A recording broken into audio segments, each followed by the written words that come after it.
ushaka kubwira umuntu ngo egera hirya ntambuke, cyangwa se egera hirya twicarane, cyangwa se egera hirya nicare.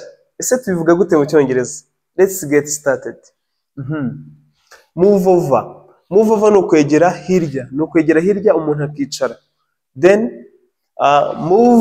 move aside, kwegerayo umuntu agatambuka. Urugero, I want to sit, please move over. Nshaka kwicara, nyamuneka egerayo, egera hirya. Nshaka kwicara, egera hirya. Iyi please just igaragaza gushiramo ikinyabupfura, just kubwira umuntu nyine ushizemo ikinyabupfura. Please move over, nyamuneka egera hirya. So can you move over so I can sit down?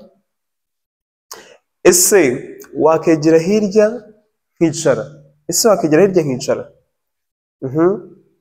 Urugero rwa mbere kuri move aside, please move aside so I can pass.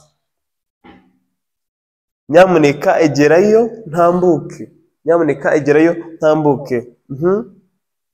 Urundi rugero, she told me to move aside. Yambwiye kwegerayo. Please guys, jya kuri YouTube channel yacu yitwa God's First English, ntibagirwe gukora subscribe. Ni God's First English. Urajya muri YouTube channel bar wandikemo God's First English, YouTube channel yacu urahita uyibona, ukande subscribe kugira ngo utazongera gucikwa n'andi masomo meza dutanga. Thank you for watching.